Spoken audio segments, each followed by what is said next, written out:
and then we'll go ahead and get going. So hello, everybody. Good morning. My name is Abby Wasserman. My pronouns are she, her. I work as the program coordinator for Fraternity and Sorority Life at the University of Pittsburgh. And it is my pleasure to welcome you to the Hesselbein Global Academy Virtual Summit entitled Finding Your Strategy, Strategic Leadership for Uncertain Times. As I said, the session will be recorded. This presentation will discuss the topic of strategic leadership and how to use strategy, critical thinking, and problem-solving techniques to navigate uncertain times. Leaders around the world had to re-envision a world without many of the familiarities that the pre-COVID world had. Using the pandemic as a model, this presentation will teach the basics of strategy and how to use critical thinking techniques to help solve problems when the questions around those problems are unknown or uncertain. Our presenter for this session is Ashley Lynn Priore. Ashley Lynn Priore is an American chess player and coach, social entrepreneur, nonprofit consultant, political strategist and advisor, youth rights activist, and writer, currently serving as the inaugural president and CEO of Queen's Gambit, a national multi-departmental hybrid nonprofit and social enterprise using chess as a catalyst for change as a model to empower, educate, and impact a better society. Ashley founded her first nonprofit organization at age 14, founded a social enterprise at 19, founded a second nonprofit, Y22, a youth on boards movement. At age 21, founded the first youth-led campaign strategy firm in the United States, Youth Political Strategies, is the author of 4 books, and became the youngest person to run for office in the state of Pennsylvania in 2019. That's a lot of stuff. You've been busy. As an expert in nonprofit policy and management, Ashley serves the community through her own nonprofit consulting business, Priore Consulting. Ashley resides in Pittsburgh, PA, and in her free time, she contributes to major publications, including the Washington Post, BuzzFeed, and Ms. Magazine. She's currently completing her undergraduate degree at the University of Pittsburgh, majoring in English and political science. Ashley participated in the Hesselbein Student Leadership Summit in 2019 at the University of Pittsburgh. Thank you so much, Ashley, for being with us this morning, and let's go ahead and get started. Hi there. Thanks so much. It's so funny when people are reading your bio, like how to respond. But it's so great to be here. I participated in the 2019 Hesselbein program, and I had an amazing time. It was just one of the greatest experiences. I met so many people who I'm still friends with from all over, met friends at Pitt who I didn't know. So it's really, really special to be able to be presenting today. And, you know, I'm a very informal speaker. So if at all you have questions during the presentation, please feel free to just put it in the chat. You know, at the end, I'll give my email. I love to stay in touch. And, you know, this is really just going to be about, you know, finding your strategy and thinking about a world where everything has changed, right? And so it's strange when, you know, we have to continue to say to people like, you know, have you seen anyone or known anyone who has had COVID or who has been a part of this process? It's a really scary time. I've had friends who are nurses and who have been on the ground, so I'm glad everyone is here and is doing as okay as we can be doing. But let's go ahead and get started because I have some fun stuff planned. Throughout the presentation, I actually have some quotes by Frances Hesselbein, who is a really wonderful person and who, you know, this is named after. And one quote she has here is that organizations exist to make people's strengths effective and their weaknesses irrelevant. And this is the work of effective leaders. So I find it really interesting here that she says people's strengths effective. So we all have strengths. How do we make those strengths more effective? And their weaknesses irrelevant. So weaknesses, if you have any weaknesses, you know, maybe there's things that you struggle with that, you know, those really don't matter. We're going to continue to make our strengths effective. So throughout this presentation, I'm going to be talking about strategy. What is strategy? And I'd love if you can put some ideas in the chat here about how you might define strategy. It's a term that is used a lot. People don't tend to define it. I think it's something that we're just expected to define ourselves, right? So I'd love if you could put anything. It could be a one word. Maybe it's something that pops into your head when you think of strategy. So I'd love to, you know, if you have any ideas, feel free to put those in the chat here, and let's see if we can get in here. Yeah, plan, definitely. Accomplishing a goal, method used to accomplish a goal. That's awesome. Very good. And you can continue to put those in the chat if you'd like, but very good.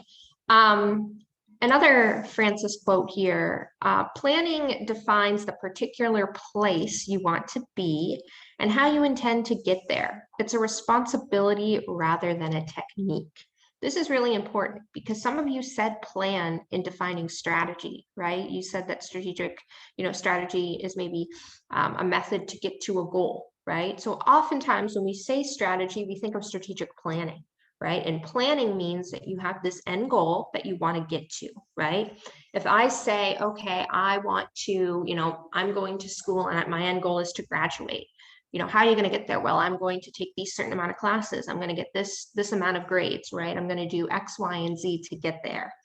And for Frances, she really believes it's a responsibility. Planning is a responsibility all of us have to do. It's not just a technique, right? So if you have any ideas for what strategic leadership is, feel free to put some of these ideas in the chat. I mean, strategic leadership and strategy it's a really interesting combination. So I'd love if people could put some of those ideas in the chat. Again, it's not something that is often defined, right? What is strategic leadership? But if you break it down, you have strategy, and then you also have that term leadership, which I'm sure you guys have been thinking about or talking about, even when applying to, to attend this summit. So let's sort of break it down here. It's somewhat of a marriage of sorts. When I was thinking about how to describe this, I was like, well, strategic planning and strategy and strategic leadership, it is somewhat of a marriage, right? You have strategy, or what I like to call the plan to achieve a goal.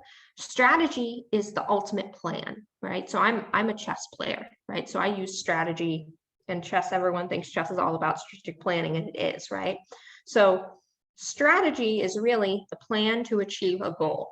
If you have a tactic is a sub-strategy, right? A tactic is something that you're going to use to help get to that goal, right? But strategy is creating a plan to achieve a goal. Strategic leadership is different. Strategic leadership is the ability to lead with a clear plan in mind, okay? So taking that term leadership to lead, right? Strategic, meaning that you're always coming up with a plan to do something. So when a strategic leader, I consider myself a strategic leader. I lead with a clear plan in mind. Any decision I make, I come up with a plan in my head about how I'm going to get there, okay? So I want us to think about the makeup of a strategic leader. I'm going to give you an example here is that, let's say, so the past month I've actually been in DC. So, DC is beautiful and I've loved it. And when I was thinking about coming here, I actually had to strategize about where I would go, right? We have all the monuments, we have all the museums. It's beautiful here, right? I couldn't just come here and be like, oh, maybe I'll go here one day. Not sure what I'm going to do. I had to come up with a plan since there's so much to see, right? So me coming up with a plan is part of being, a strategic thinker. So using some of these fun emojis we have, I want you to raise your hand if you consider yourself a strategist, if you consider yourself someone who likes to do action steps, right? You don't necessarily have to be skilled, but if you're a strategist, you like to plan action steps. And you can, if you're like, no, I'm not that, you can do an X or you can do a sad face, whatever emojis we have here. But yeah, see some hands. Awesome. Some people are no, and that's totally fine, right? Because strategists, we don't really think about it that much. I mean, maybe you like doing the actual process, but you don't like coming up with those ideas. Right, very good. So a strategist is someone who's skilled or knows how to plan action steps. So strategic leaders are strategists. You guys are actually all strategists. You just don't know it yet, and we'll talk about that more. Now I want you to raise your hand, or you can give a thumbs down if you are a visionary, meaning that you're someone that is able to think about the future in a creative way, or you like to think about the future in a creative way. Could also mean that you're a visual thinker, right? You like to write stuff down. You like to create a roadmap, right, of how you're going to get somewhere. Very visual, right? Very good. Now, finally, raise your hand. I said raise your head. That's funny, right? Raise your head. I don't know how we'll do that. Raise your hand if you consider yourself a coach, meaning that someone that encourages others. It could be you're just a really encouraging friend. You like to, tell your friends that like, hey, you guys can do this. You're someone that's really encouraging, right? Very good. Excellent. So even if you said just yes to one of these things, technically you are a strategic leader. A strategic leader is a part of a strategist, part of a visionary, and part coach. They are skilled in doing action steps. They're skilled in thinking about the future in a creative way. And they like to encourage their team. They like to encourage others to help with that end goal. When we all have an end goal that we rally around, we're going to be able to strategize easier and visualize things more. Okay, so let's take a look here. Some of the chat so I didn't miss anything. Excellent. So a couple more definitions, and then we're going to get into a really cool activity. So a strategic leader, again, needs to be able to visualize their goal, okay? Develop a plan to get to that goal and encourage themselves and their teams throughout the process. So when I say I'm a strategic leader, that means that, okay, I visualize a goal. I say, I want to get 30 people in my neighborhood vaccinated. That's my goal. I have to develop a plan to get to that goal. So how many people are actually in my neighborhood? How do I find out who's vaccinated? How do I find out who's not vaccinated, right? I need to come up with all of those thoughts before when I'm planning my goal. So a little bit of research, a little bit of data reflection, right? That's something else, okay? And then I need to encourage my team. Maybe I have my friends helping me throughout that process. Strategic planning is not something that is easy. In strategic planning, we have to reflect, and we sometimes have to do what's called a SWOT analysis. Some of you might have heard of that, where we look at our strengths, we look at our weaknesses, we look at our opportunities, and we look at our threats. So, it's a holistic view. We're not just going to be thinking about, oh, here's a great end goal we want to get to. We have to think about the challenges that might happen, right? Maybe there's people who can't get the vaccine, right? Maybe there's people who have been already vaccinated and I can't put that into my total of 30 people, right? So that's something to think about.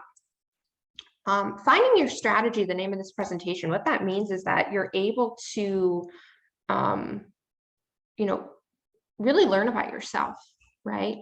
Leverage your qualities. Maybe you're really good at writing. Maybe you're really good at rallying people together, right? You're able to leverage your qualities, examine a situation, articulate your goals, and discuss your plan.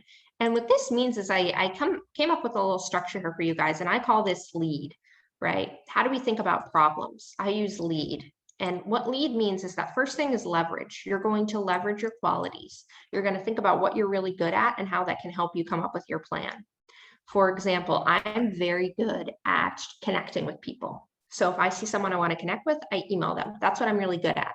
Maybe someone else on my team, maybe Abby's on my team, and she's really good at organizing stuff and getting stuff together. Well, maybe I'm going to connect with people and she's going to help me, think about a good way to track who I'm connecting with, right? So that's important. So we're going to leverage our qualities. But what are we good at? Right? We don't talk enough about what we're good at. We're all good at really different things. So that's something. Okay. Then we're going to examine the situation, right? We're going to think about, okay, what are the factors that are impacting this situation? Maybe I'm good at connecting with people. So in my situation about getting people vaccinated, I'm really good at connecting with people. Abby's really good at organizing. And so then I'm going to examine, together, we're going to work to do a little bit of research. We're going to see, how many people are vaccinated? Are there any doctors or people we could reach out to? How many hospitals are in the area? How many community centers are here? Are there ways that we can help get the vaccine to our neighborhood? How big is my neighborhood? Who are my elected officials?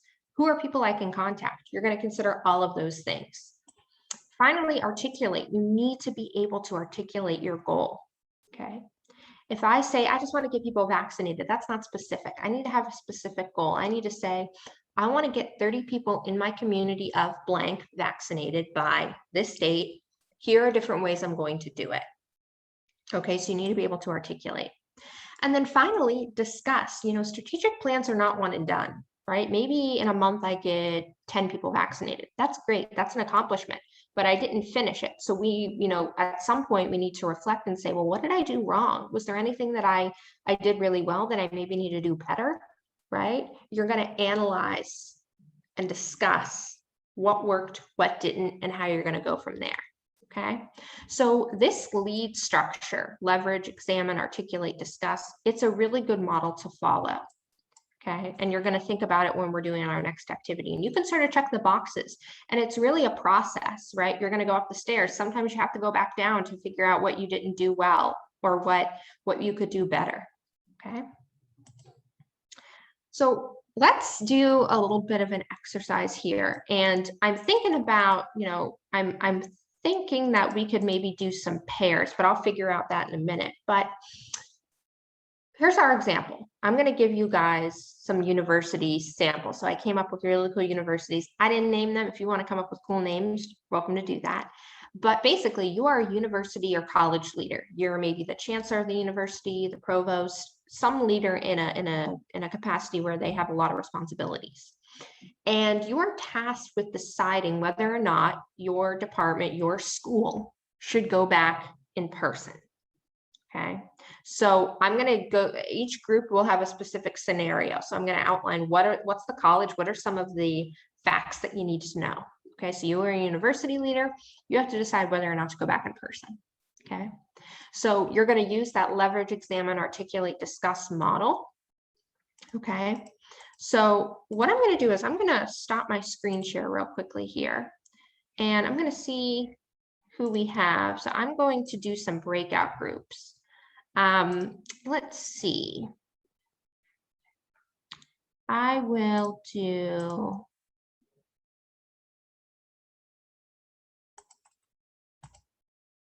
about 5 breakout groups, 3 participants per room. I think that'll be good.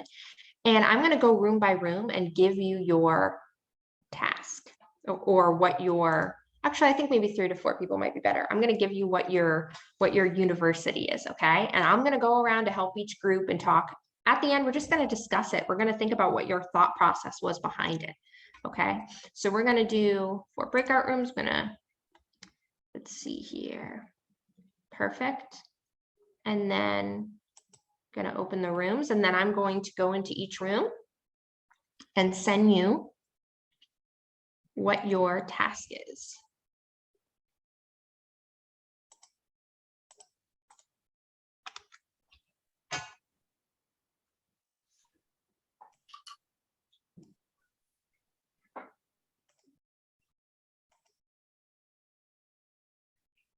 Awesome. Everyone's sort of coming back here. And I saw in, oh, sorry, go ahead, Abby. I was just going to say, it looks like everybody's back. Perfect. So I saw that someone put their just a brief intro in the chat. So if you want to do that, that would be great. I'd love to get to know you guys too. I hope that was helpful just to think about. I know it's a lot for a small time, but I want us to be able to consider these issues and to consider, like what are university leaders going through. So we're just going to be talking about it briefly as a group, but I will say that your plan or whatever thought process you come up with is going to be very different if you are a nonprofit, if you're a corporation, or if you are a government entity, because each of those has different factors involved, right? I mean, nonprofits, right? They can't be political, they can't take sides, right? So that's going to be something different. A corporation might just have a business policy. They just might have a policy that says what they're going to do. And a government entity is also going to have different factors. So your plan might look different. For a university, like Pitt, we are a big nonprofit, right? We get public funding, right? So that's something to consider. What stays the same though is your lead, right? Or your ability to leverage, examine, articulate, and discuss. Okay. So I would love for a couple of volunteers just to say, what their university makeup was a little bit, and then what sort of things that you talked about. And you're welcome to just, go ahead and raise your hand and if you want to share. And this is super informal, but I'd love to get some thoughts about, what sort of things you came up with. And if you're more comfortable putting it in the chat, you're welcome to do that too.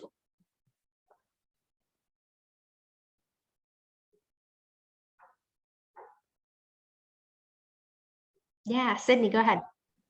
Hi, so we had my group had a university one. So this was like a very small university with funding for advanced technology and like a contained campus. So a little like unlike Pitt because there's only like less than 5,000 students. So it did mention that families were upset and school leaders wanted them to go back. So our plan was basically since it was so contained just to keep it hybrid. So people had the option if they were like comfortable enough to go back. And then with like the containment as well as the advanced technology, you'd have time for like vaccines to come into play in that nature. But yeah, that's awesome. That's great. Thank you so much for sharing. Yeah, so that university, I mean, there's so many different factors, and I love how the group sort of went through those factors and said, okay, well, if we have this amount of technology, if we have you know this percent of the population that's vaccinated, or we have families that are upset, you're going to take all those things into consideration. And I think your end goal was really great. I mean, you picked having a hybrid model. So the next decision is going to be, well, how are we going to communicate that to families and to our board? How are we going to communicate those things? And when you are leading a big university, or you're even leading a small one, you're going to know what those factors are, just like I presented you guys with specific factors. So you're going to know, like, okay, how many students do we have? Some students can't say whether or not they are vaccinated, but you might have a voluntary form that you complete that outlines that, right? So that's really great. Excellent. Anyone else want to share maybe what their group's situation was and where to go?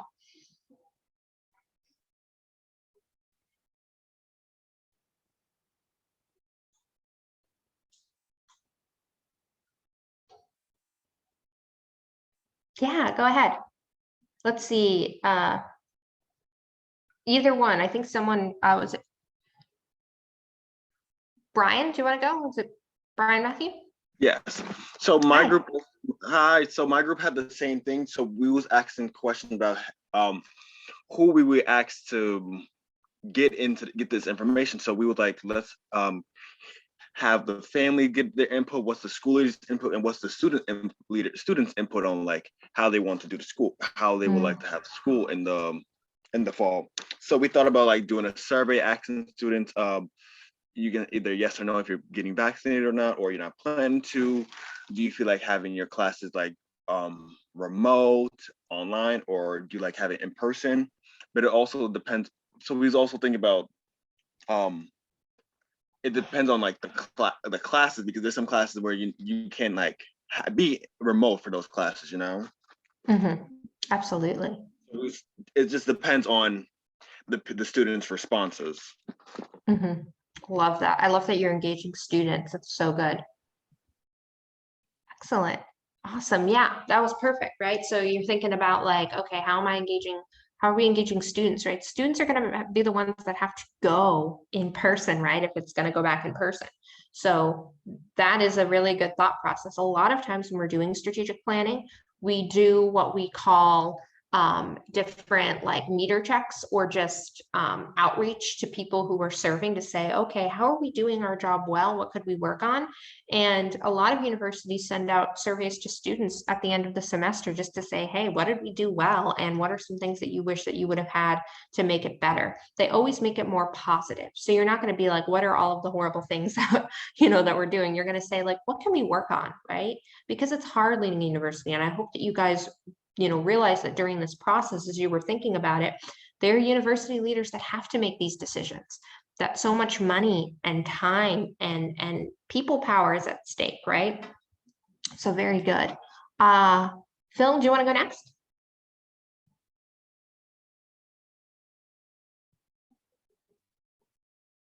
I think you might be on mute.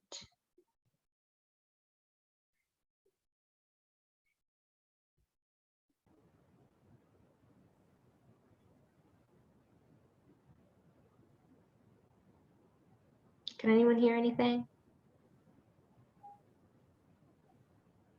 So we can't exactly hear you, but what if you put what you want to say in the chat and then we can read it from there? That would be great.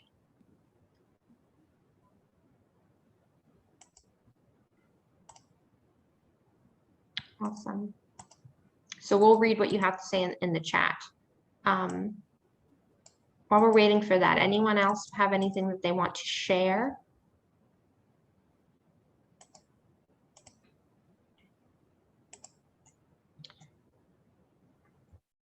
I will say that the different situations, so the first one, of course, small university, less than 5,000 students in a small county in PA with funding for advanced technology and a contained campus. School leaders want students to go back to school because enrollment is dropping, and families are upset. So that was one thing.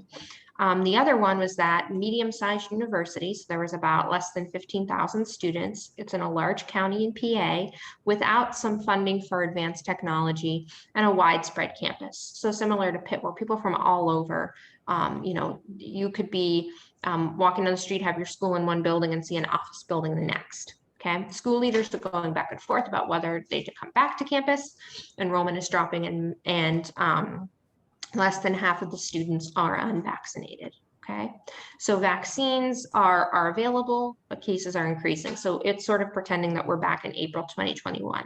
Okay, and then finally, University 3, huge state school. So close to 50,000 students in a big city with a budget that allows for advanced technology and a widespread campus. So school leaders are eager to go back in person, and many students are voicing concerns about masses coming back to campus. And over half of the students are vaccinated. So, you know, all of these situations are things that people are dealing with, right? So I really want you to consider as you're making decisions in your day-to-day life about what do I do with this? What do I do with that? Think about some of these things, okay? Because strategic leadership, you are all strategists, right? You are all able to look at a problem and come up with some ideas or a solution. We do it in our day-to-day lives, right? You know, if we can't find a parking spot, right, we have to be like, okay, I have my car, I'm driving. What are some places nearby that I could park? You all do these kinds of things and you just don't know it, okay? So I know when I was in the program, they gave out this book, Sprinsel Hustle Behind My Life in Leadership. And it's a really great book. I encourage you to read it. And I'm sort of curious now, do you guys consider yourselves strategic leaders or people that are able to be a strategic leader? So give me like a thumbs up if after this you feel like maybe you could be more of a strategic leader. And if you say no, it's totally fine. Won't be upset. Awesome. Very good. And I'd love to just hear, was there anything, you can put this in the chat if you're more comfortable or raise your hand. Was there anything difficult about this exercise? Was it easy? Do you have any comments about just strategy in general? I'd love to hear people's thoughts as we have a couple more minutes here. I just love to hear people's thoughts about, you know, just strategy in general. And if they feel like they got out anything, you know, what is all of these different terms? If you have any questions, feel free to raise your hand and let me know. And it could be questions about anything. So anything about, you know, me, my background, or strategic leadership.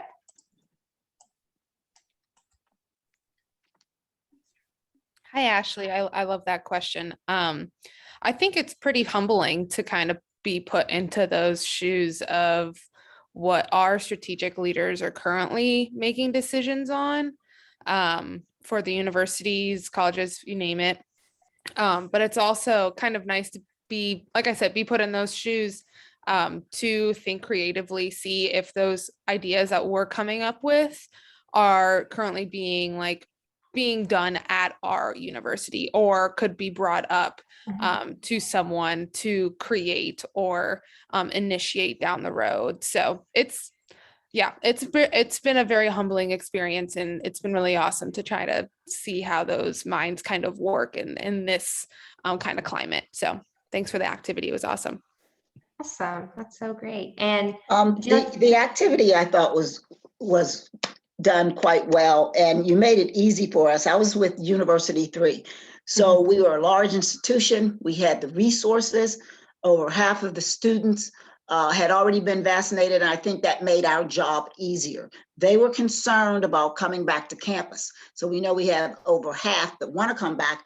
We have the resources to provide maybe even additional technology for a hybrid model that didn't even exist last year. And having those resources would probably enable us to do a campaign to maybe encourage some of that, a little less than 50%, to get on board. So I think that our job is relatively easy because, you know, there's some information there that maybe did not exist last year. So I think we decided, yeah, let's go back to school and provide additional resources. Awesome. That was great. This is great feedback. Yeah, and I'd love to know, people's thoughts. And one thing I will do is, my contact information here, very long email address, but it's basically feel free to get in touch, my number as well.